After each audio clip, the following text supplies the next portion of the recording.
Okay, so hello and welcome, listeners. I am Michelle Naude, and I work as an English academic in MANCOSA School of Education. Today, MANCOSA, specifically the iTeach Lab, has the privilege of welcoming poet Ada Limón in honor of Women's Month. Ada, on behalf of MANCOSA, thank you so much for joining me today.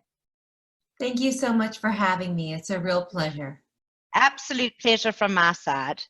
For those who don't know, Miss Limón is a writer and teacher living and working in the USA. She studied theatre and fine arts and has won an extensive list of awards, including the Chicago Literary Award for Poetry, the Autumn House Poetry Prize, the Pearl Poetry Prize, the Pushcart Prize, the National Book Critics Circle Award, and she was a finalist for the 2015 National Book Award for Poetry. Her collections of poetry, available on Amazon, are Lucky Wreck, This Big Fake World, Sharks in the Rivers, Bright Dead Things, and The Carrying. As previously mentioned, the interview is in honor of Women's Month. South Africa commemorates Women's Month as a tribute to the 20,000 women who marched to the Union buildings in 1956 to protest the past laws which had just been extended to women. Today, we take August as an opportunity to celebrate the contribution of every woman to society. So with this auspicious month in mind, I will be chatting to Ada about poetry, social media, COVID-19, the changing nature of literature, and of course, gender. So my first question is, the poet June Jordan talks about how all poetry is essentially a political act because the point of it is to convey truth, which I think is quite funny because it aligns politics with truth. But would you consider yourself to be a political writer? I think that what I'm always trying to do is to get at some truth that's inside of me and make sure that that's aligning with how I feel in an authentic way. So yeah, I think that my politics are on the page for sure, because what I'm paying attention to, what I'm writing about, what I'm engaged with, what conversations I'm engaged with are all there. And I feel like, you know, it is a time when if we write about a tree, we may not be making an overtly political poem, but the attention to nature and the attention to tree suddenly then involves us with eco-poetics, right? And the idea Absolutely. of the other and the idea that we are celebrating the life of the tree and decentering the human. I mean, there's lots of ways in which poetry can be seen as a political act, and it's not always the overt rant or polemic. Those are the poems that I tend to veer away from because I feel as if those types of political poems can sometimes not feel as authentic, or they feel like they're really wonderful in the moment, but they maybe don't have the longevity. Absolutely. And I mean, I think what June Jordan means by that is the authentic. What is a poem if not authentic? Yeah. And it also calls in the idea of, you know, the personal is political. Absolutely. Well, what changes have you seen throughout your career in terms of the space for women in poetry? I think that's an interesting question. I feel like there has definitely been a movement in the last 20 years to really engage with the poetry by women writers in a way that I don't think has been engaged with. I think when I was coming of age as a poet, and even when I first started graduate school, there were wonderful poets writing. I was studying with wonderful poets. I had amazing teachers. But I do think there was a certain way in which the outside world took on a level of criticism in which they were sometimes relegated to the domestic, to the idea of feelings, right? That women dealt with feelings, men dealt with truth. You know, like it was, that to me was very interesting. And even when my first 3-4 books came out, I did notice that there was a a real engagement with the emotional connection, which is great. And I want the emotional connection. I'm not in this not to have an emotional Of connection. course. But I was interested that they never brought up some of the formal things, or, the idea of craft. And I think that is shifting. I think the criticism is shifting. And I think it's particularly because we now have globally much more women writing criticism and publishing magazines. Absolutely. It's interesting. I love how you speak about feelings, but if you look at it as well, it's that traditional dichotomy of, man is culture, woman is nature. Mm-hmm. So that's very interesting. Mm-hmm. And leading on from that question, I've noticed that in the media, in academia, we've Mm-hmm. started talking about women who write as female poets, as opposed to just poets. Mm-hmm. So do you think that this is divisive? Do you think it's potentially reductive? It's interesting because I'm a poet that has always explored identity. And I think it's important on an individual level to, investigate who you are, what your belief system is, where it is you come from, where it is you want to go. But I do think that there are times where there's a level in which it is, we get categorized. And I'm okay with a category if you feel like you can move and be fluid within it. My problem with category is that if you feel like suddenly you want to shift and do something else, or what does that mean if I'm a woman poet, if I'm a feminist poet, does that mean that I can't write a heteronormative sexual poem? Does it mean that I can't write a queer poem? Does it mean that I can't write a poem from a masculine point of view? Does it mean, and I struggle with that sometimes, because I said this to a friend one time, and she said she wanted to make me a t-shirt that said it, which is, when I signed up for poetry, I didn't sign up for anything limited.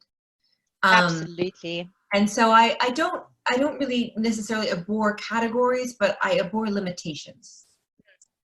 Absolutely. And I mean, as a writer, to be limited is completely crushing the entire process, really. Yeah. Well, you mentioned as well the polemic earlier. Do you think that our emphasis on female writers, for example, has a marginalizing effect on male writers?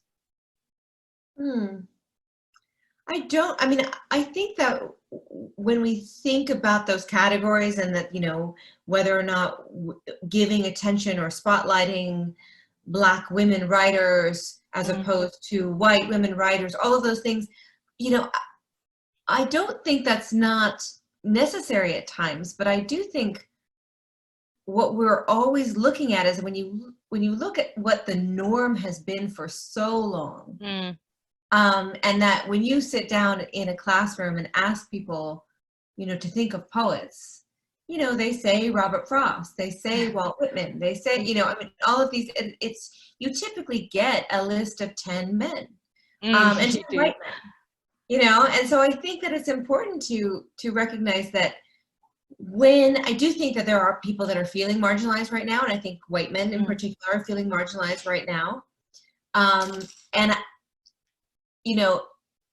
I think it's a time to sit with that and to think about that and to be uncomfortable perhaps with it.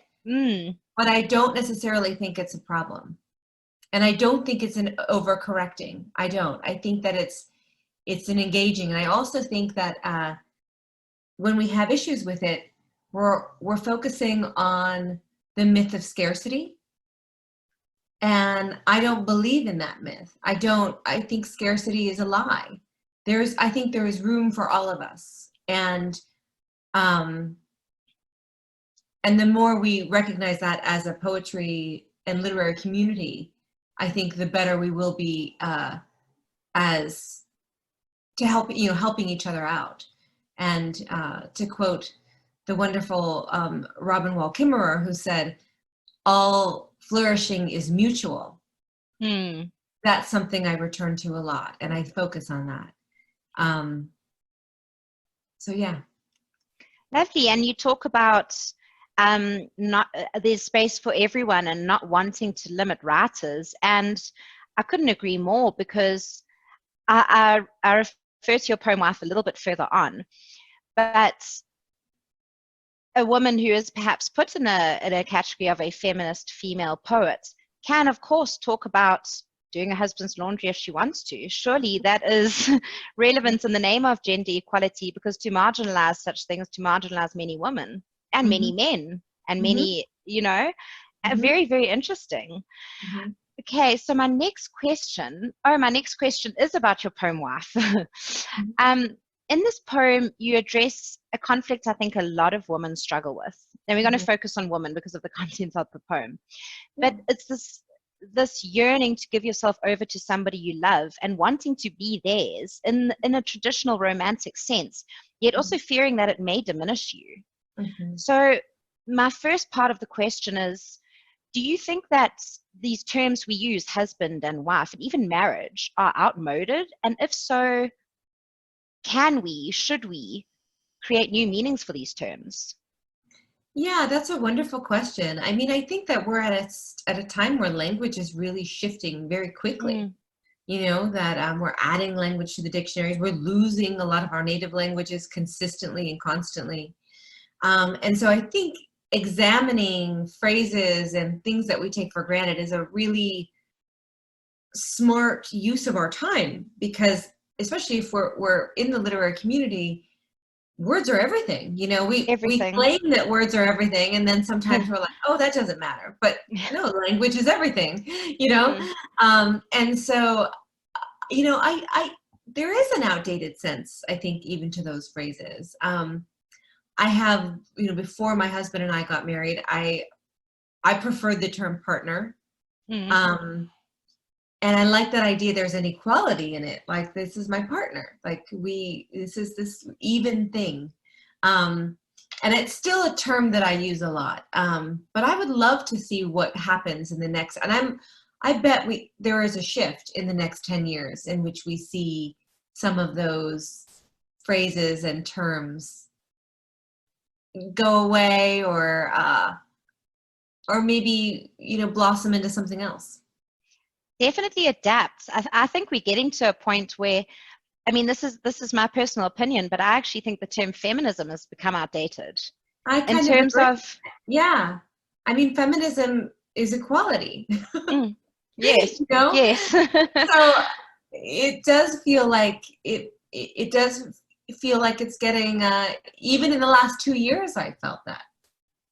Quite convoluted. It's such a broad topic, and to term all of it with this one stamp. And I think a lot of people also have very old-fashioned connotations of what feminism is. There's all the different waves and all the different degrees, I suppose, if I can say degrees of feminism. Yeah. And still in terms of this poem Wife, it really hooked me, because like I say, I think so many women have experienced this. And it really is, it's the pull, because you think, can I be a strong, independent woman and truly believe in gender equality in all spheres of society, and yet also adore a man and do things for a man, things that are often very traditional, things your grandmother would do for her husband. So it actually blew my mind when I first read that poem. Thank you. So along those lines. Oh, did you? How so? It was an interesting, I hadn't really realized that I was struggling with that word before we got married. And I sat down and I thought, I was like, I don't know if I want to be a wife. Like, just the word was very, it had a lot. I felt like I was dragging many women behind me who had been wives in ways they maybe did not want to be wives. And, so I think it was, that the poem was a truthful reconciliation for myself. And that's the one of the wonderful things about writing, is that you can reconcile with things. You can make sense of them and work through them, even when you're not even aware that they were an issue that your mind was trying to deal with. Yes. Yeah. So what do you think, it's my last question related to gender, but what do you think is coming in the future regarding gender equality? What are the next steps we need to take? What needs to be done? What needs to change? Yeah, I mean, I think that there's a lot that still needs to happen. I mean, at least within, if you look at the world globally in terms of women leaders, we still are not anywhere near where we need to be. You know, and how can we change the world and alter it for good in a lasting and monumental way if we're not in leadership positions? I selfishly say that as someone who has never been interested in running for office. So those who are interested in running for governmental positions, please do it. But I think that that is something that we really need to attend to. You know, and I also think that we need to make room for people who are transgender, and to recognize that, and to also make room for the fact that that roles can shift, right? That someone doesn't have to be this or that. And, you know, like I said, it's like that idea of categories. You know, are they just limiting us? Are they just saying that you are this, so you must do this? Or, you know, and I just find that very unhelpful. And I think we have to get really creative. I think we have to get very vulnerable. And I think that we're going to have to open ourselves up to what it means when we talk about gender, even in terms of our language, in terms of our nouns and our pronouns. And I, for one, envision something a lot more fluid, a lot more open. And I'm hoping that's the case. I hope so too. I think we've still got a lot of work to do, but at the same time, we can also look back and see how dramatically things have changed. 100%, yes. Yeah. Okay, so in your poem, another one I absolutely love, the contract says we'd like the conversation to be bilingual. Such a biting tone to that poem. But in that poem, you talk about how a lot of the time when we hear stories of others suffering, we're uncomfortable but not complicit. Do you think that social media allows us to be aware of social issues, to feel a part of them, but still to be distanced from them? Yes, I think that's a great question. And I think it can be indicative of our society right now on the whole, because I think that it's very easy to feel engaged and active without actually being engaged and active. Absolutely. I think it's very easy to be to focus on judging the other without turning that gaze and interrogating the self. I think that people can feel like they have done their work by sending a tweet, and that is not work. No.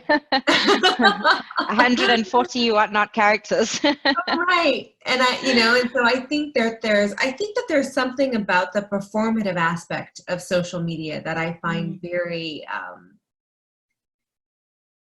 terrifying in some ways. I think it can be so useful, in sharing poems and checking in with people and creating community. I think it can have some wonderful elements to it. But I do think there's a level in which we can perform our rage, we can perform our engagement, and then we can leave that social media space and not actually be that shifted and changed by what the events have shown us. And that's something that I feel really is important, because it's one thing to name the thing, it's one thing to say the thing, it's another thing to really shift who you are and interrogate your own bias and your own self-interest and what it means to be yourself in a time when more and more we're seeing the divisiveness in our world. Well, that's one of the criticisms of social media, and I do feel social media has a very bad rap, especially among educators. But and I agree with you. There's so much good to it. For example, sharing poetry, sharing people's artworks. But one of the criticisms is it is outwardly focused. I was reading an article about the increase in teenage depression and anxiety, Mm-hmm. and they cited social media use as one of the factors because, again, it's giving you the idea that you've got these relationships, but you're not feeling them. And there's not that much there's not necessarily that much inward reflection and introspection. Yeah. And then Yeah, how easy it is to do harm to another, right? absolutely. And not know you're doing harm. And even I have had moments that, you know, on Twitter where I feel like I want to say something, you know, and kind of bring down somebody else because they've hurt someone else, you know, it's usually not me, but someone that I want to defend, or, you know, and I really try to avoid it because it feels so toxic to me. And every time I've engaged in that way, I've immediately felt almost physically sick, like, oh, that's not right.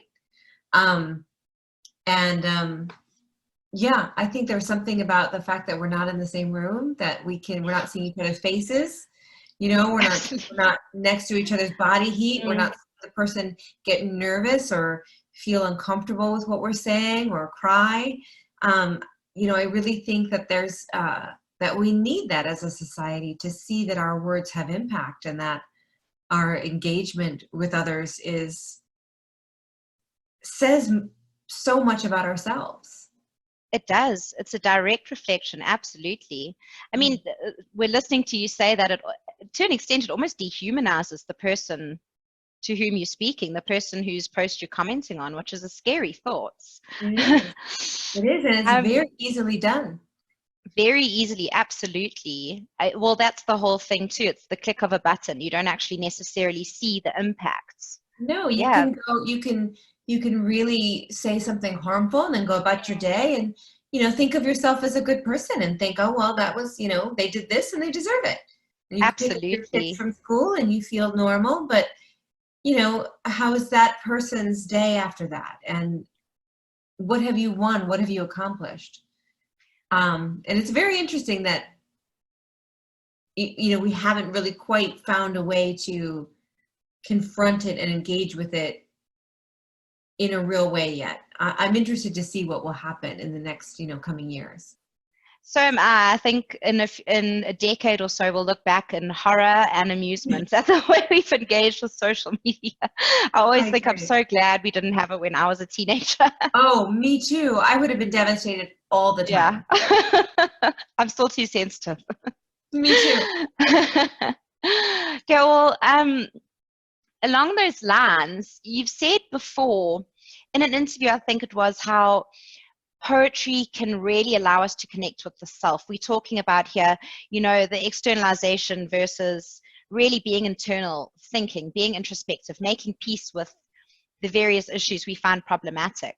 So how have you used poetry during this COVID-19 pandemic to reconnect with yourself and to cope with what's going on globally? Yeah, you know, it's been a hard time to write, but I have been writing. And I think a lot of it is that, you know, sometimes the poems aren't complete. They don't feel like, they just feel like drafts, but I feel like I'm using them more as just sort of proof of life.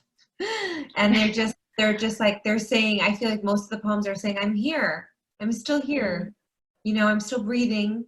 I still am in my body, and the trees are still growing and the birds are still coming, and that sort of engagement and witnessing of the world has been really important, because I think it's very easy, especially as introverts, and a lot of poets are, to just withdraw and be completely overwhelmed by the quiet and silence. And there's a benefit to that.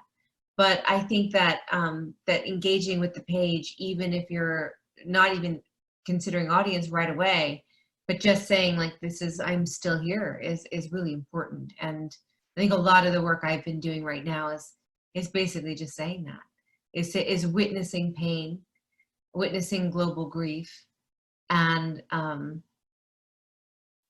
just and listening. You know, the poems are much more about receiving, I think, than putting myself into the world. Interesting. You say a lot of your poems just feel like drafts. How do you discern whether or not a poem is finished? For me, the poem, I generally write a bunch of drafts. Like I'll write 30 poems in a month, and then I'll put them aside, and I'll wait sometimes 2 months, and then I go back, and then I start to edit them. Okay. And so then in that process, I can look at them and think, okay, is this one, did it have something, or does it need to go, and some of them do. Some of them get in, tossed in the trash bin, but some of them I save, edit, and I think for me, I start to feel like it is engaging with someone beyond me, and I can really feel like it's talking to someone else. And then when it feels like there's some sort of truth to it that is even surprising me, that I'm witnessing something like, oh, this is something that I have been thinking, but I didn't know how to say it, and this poem is saying it.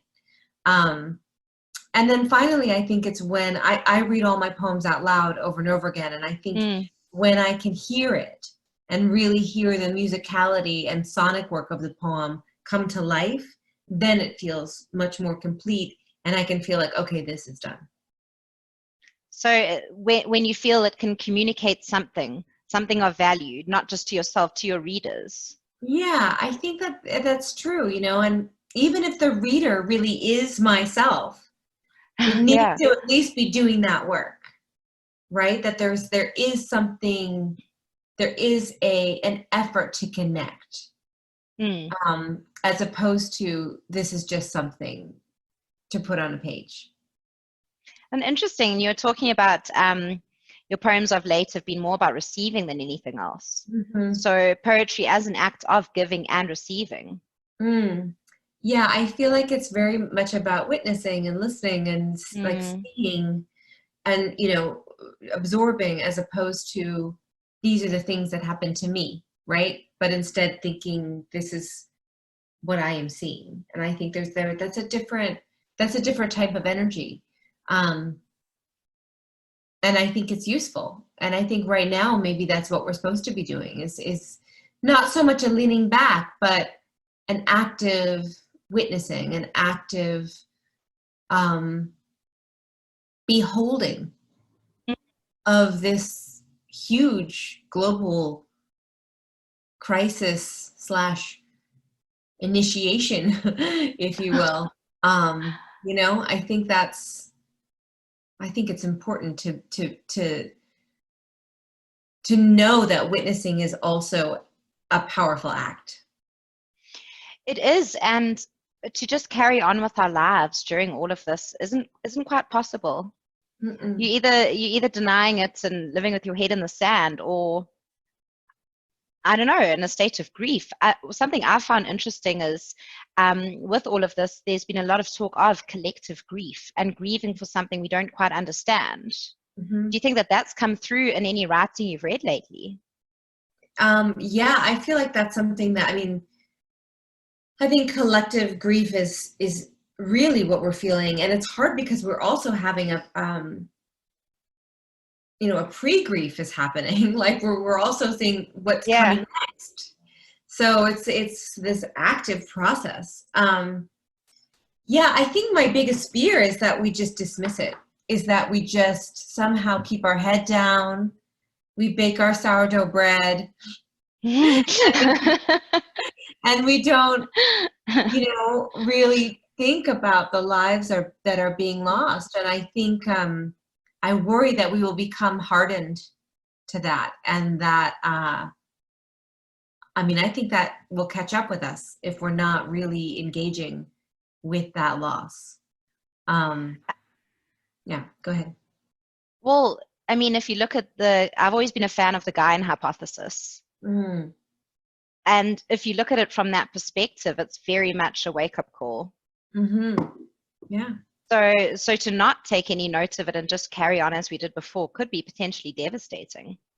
Right, and it's something we've done before when we think about the global climate crisis, right? It's Absolutely. consistent is that we think, well, you know, if I recycle, I'll be fine. You know? But again, you're touching very much on I think, a bit of a 21st century attitude of, yeah, I've done my bits. I've recycled that plastic bottle, or I've posted on social media. Yes, yes. So, oh, you may have read a very controversial article written by a woman called Rebecca Watts, entitled "The Cult of the Noble Amateur." I haven't read it, actually. It's very interesting. I highly recommend it. It was published in the PN Review, I think 2018. Okay, I'm writing it down. It's scathing, but it turns absolutely hilarious. But she writes specifically about young female poets, bearing in mind she is one. And she basically opines that contemporary poets, particularly those using social media platforms to gain acclaim, for example, you know, Insta poets, she opines that they are favoring accessibility, which is another catchphrase that's going around in poetry at the moment, accessibility over craft. One of her lines, and you'll see what I mean about scathing, and I quote, she says, "Of all the literary forms, we might have predicted that poetry had the best chance of escaping social media's dumbing effect." So what do you think about the changing nature of literature and the changes that are happening to the ways we produce and consume it? Yeah, I think that's, you know, I think that those go, what we talked about before, and the idea of social media and the performative aspect goes directly hand in hand with that trend. You know, I think that if you are writing poems to perform, I don't actually think that there's anything wrong with that. I think, you know, creating more poems is like creating more flowers. Like I have no issue with that. Like, you know, that's fine. I may not love all the flowers, you know, some of the flowers may not be my cup of tea, but I'm okay with that. I think the problem becomes when we don't recognize what is the actual sort of craft of it, right? And also what our legacy is. And I think what is more and more interesting and somewhat harmful, I think, is that we're forgetting our past. So that we have some poets that are performing and they hear a poet and they think, oh, I see an Insta poet do this, I'm going to do that, I'm a poet. But they have no idea who Audre Lorde is.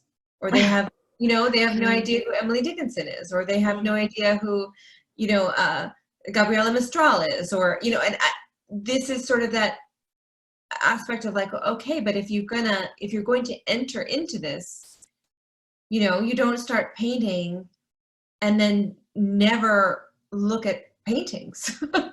Absolutely. Right. And I think that to me is where we get that disconnect, is that it becomes more about what I am doing in my world and my performance without engaging with what has come before us or what's even around us, you know?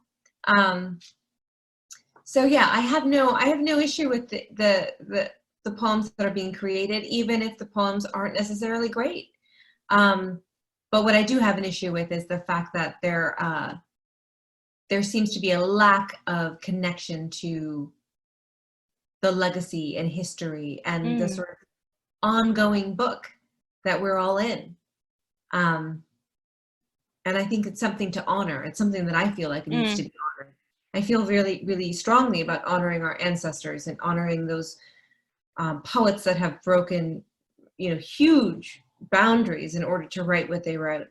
And I think that in order to really call yourself a poet and to really feel like you're doing the work, there needs to be at least some engagement with those that have come before us. I agree with you. I think it's almost, it's willful ignorance, because if you consider what Ezra Pound did for poetry, could Instagram poetry even exist in its particular form if someone like Ezra Pound hadn't come along? So yes, to sever yourself from that connection is actually impossible. Right. It's very interesting when a lot of the Insta poets are writing, you know, with all lowercase and no And you think, well, could they have done that without E.E. Cummings? Exactly. Right? Like, Exactly. I mean, it's very interesting. And so, but again, I don't really, I mean, and I think there are actually some Insta poets that are actually quite good. I mean, and that's the other thing. I worry again about condemning a category or like, oh, this is, you know, because I think that there are some people who are quite talented and maybe don't have the resources to go to a brick and mortar MFA and go into debt paying for, you know, so I also want to recognize that there is that sort of great equality that social media often allows, which is that maybe I wasn't allowed to study with these 10 notable poets in this prestigious university, but I can still write. But I do think what I want to focus on in that engagement is you don't have to necessarily attend that to have that equality, but you do need to read. Yes. You know, and you can do that without, you know, many resources. But I feel like that that's something that I see in that sort of longing for attention and worrying about creating a brand before you're even engaged with your own poetry. You know, Interesting. that's Yeah. very interesting. Like, oh, we're going to create a brand for myself. But what's my content? What is my, you know, what am I trying to say? Who am I engaged with? Who is my audience? You know, I don't know. I find those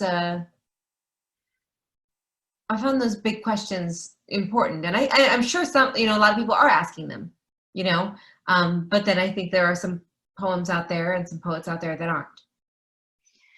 Absolutely. And I mean, to call a poem good or bad is, of course, also opening a whole can of worms. Yeah.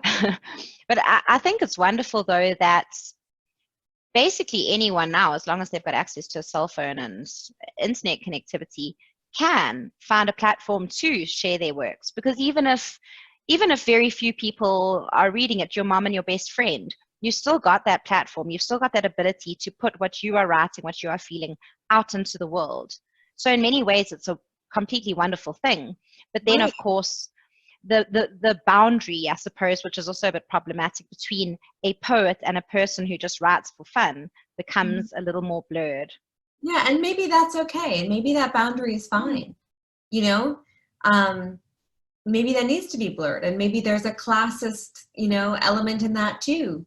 But I don't know. I feel like there is something to be said for, at least, like, if you're engaging in this art form, that there has to be some recognition, at least, of the larger conversation with all poetry. But yeah, I mean, I do think there's some really healthy benefits to being able to write poems and share them. And I mean, writing is healing, and, you know, and sharing those poems is healing. So I think, I don't know, I guess I don't want to dismiss it, and I don't want to feel like, I know that a lot of people are like, oh, they really sort of trash them, and I don't feel that way, you know. I just, like, again, I think that, you know, maybe there's a dumbing down, but I mean, is taking a picture of a tree with your Instagram post, like, you know, like, or a bird when you're not Audubon, like, I mean, I don't know. I mean, this is, you know, well, we're engaging in the world in a different way, and maybe those poems won't last, but maybe they're having a moment and they're serving a purpose. Well, I always think of when Gutenberg refined the printing press, and everyone said, no, the monks are going to be so lazy now. And I mean, that revolutionized education and politics and propaganda. Not that those are all necessarily good, but whenever there's a big change, there's always the reluctant few. But it'll be interesting to see what happens with how we define literature, because these boundaries are becoming increasingly fluid, which, as you say, could be an incredibly good thing. Yeah. I mean, I think for a long time, the publishing world has needed a revolution. I think it's long been curated and in a way that has favored the male aesthetic, the white male aesthetic. And I think that it's going to be very interesting to see what these kind of platforms as we continue, you know, bring us and show us. And I like the idea of sort of going around a gatekeeper and making your own art. I mean, that to me is revolutionary. Absolutely. And so I think, yeah, I guess that's why it's like I feel like I want to praise them, but I also know that I walk into classrooms and teachers are like, "Oh, it's terrible poetry." I'm like, well, you know, maybe some of it is terrible poetry, but maybe some people get something out of it. I don't know. I like the idea of finding our own ways to connect with other people and make art. And you know, I have very little to say about not, like, you know, I have very little to say disparagingly about that act, because I think that is a really important act, to make things and to feel like you have the right to make things. Mm. I agree. That's something that hasn't been the case for a long time. And I mean, poetry has got a bit of a reputation for being quite elitist. Absolutely. So to break that down can only be a positive thing. Same. I mean, the same thing happened when people talked about slam poetry and performance poetry. You know, everyone thought, Yeah. "Oh, this is ruining poetry." I was like, "What are you talking about? These are some of the best poems I've heard." And then, you know, there are people that could actually, you know, really perform a poem and also really write a poem. And a lot of some, you know, when you think of Patricia Smith, I mean, she can do both of those things. And I think that, so this kind of, it harkens back to that same argument where people were like, "Oh no, you know, this what's happening." Well, I mean, poetry as well was traditionally performance-based. So what I've always thought of yeah, it as closer to song it than, is. yeah. No, absolutely. I mean, otherwise the line between prose and poetry blurs a little bit as well. Yeah. So I've made a little bit of mention of MANCOSA's iTeach lab. So basically what it is, it's this multidisciplinary group of hubs, all of which focus on basically giving our students access to cutting edge technology whilst preparing them further regarding the knowledge and skills they need to cover for their studies. And one of the hubs is the amphitheatre, which focuses on the language arts. In your opinion, how important is it for children and teenagers to engage with literature in terms of preparing them for adult life? Yeah, I mean, I think it's incredibly important. I think that literature teaches us empathy. And I think that it also brings us closer to an idea of what language can do. I think for a long time when I was younger, I thought I must be the only person that feels this way or is hurt this way or experiences the world in this wonder, you know, and then I would read something and think, "Oh no, this is, someone else feels this way." And I think that is essential. I think that it not only connects us to other people, to other cultures, to the idea of what it is to, you know, we can be so microscopic in our own life, and then what it is to look outward and to realize that there's a huge world out there. And then beyond that, I think it also teaches us empathy and engagement with ourselves and interrogation. And you start to see, okay, what is this poem or sentence doing in a way that might relate to myself? You know, I think that on another level, it gives us some sense of history and legacy, and the idea that we can be, we've been using the same language for so long. You know, I mean, the English language in particular, right, is just massive and messy and it's so complicated. and then you can look at poems written in English or even translated into English, you know, and look back and think of how the language has shifted. And it's an engagement, I think, not just with the self and not just with the heart and the brain and the mind, but with the real human endeavor from the beginning. Well, do you have any famous poets? If you've had a particularly rough day, is there a poet you always go back to, almost as comfort food? I think that in terms of a poet that, like, if I really need to find some hope and I'm feeling like I can't get there, I think Ross Gay is a poet that does that for me. And he's a contemporary of mine. We're friends, but he has a way of looking, and not that some of his poems aren't very dark and full of grief, but he has a way of pulling out what it is to survive that I really admire. Must be interesting to know someone as a friend and as a poet you admire. Yeah. Yeah, there's actually so many of the people that I work with and write with and are colleagues with. They're people whose book I admire and would go, over and over to their poems. And do you have a new poetry collection in the works? Maybe. Maybe. You can remain vague on that. Yeah, I think there's the sixth book is being, I think, somehow coming together maybe right now. Oh, that is very exciting. Have you considered doing any prose? I've written actually quite a bit of prose, but only really as an experiment. I believe in teaching myself by doing things. Okay. So I really wanted to teach myself how to write a novel. So I've written 2, and then a young adult novel. None of them are very good. I mean, they're good, but they're not great. Now they're kind of, but I learned so much from them. And I love doing it. But I kind of did them as exercises. So I've actually written quite a bit of prose, and I think that I'm working on some essays right now. But I do like that poetry leaves room for mystery and an unknowing. And I feel like sometimes with prose, they expect you to have the answer, and I do not have the answer. Who does? Yeah, I actually read, I think it was in an interview you did, that you spoke about how with poetry there's an acceptance of complexity, there's acceptance of this unknowability. Yes. You don't have to come to a conclusion, and that is the wonderful thing about it. Absolutely. Right. And you can even be suspicious of wisdom, like you can have a moment where you think you figured it out, and then you think later, man, was that true? I was completely off track.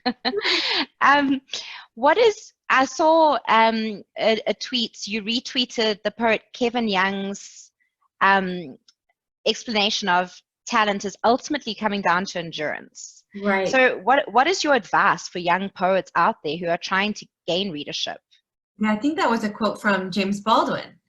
Oh, was it? Okay. Yeah, I think, I do think it comes down to endurance. I think that it's the idea that no one can tell you to write, right? I mean, but if you wake up in the morning and something is nagging you or getting into your spirit and you feel like you must write, then you do it. And I think that is really what the definition of being a writer is that we have to do it. We have to do it to survive. Like, it is the way we engage with the world. It is how we witness. It is how we,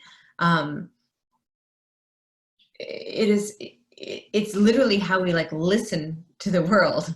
And so I think that it is endurance, but it's also a natural state of being.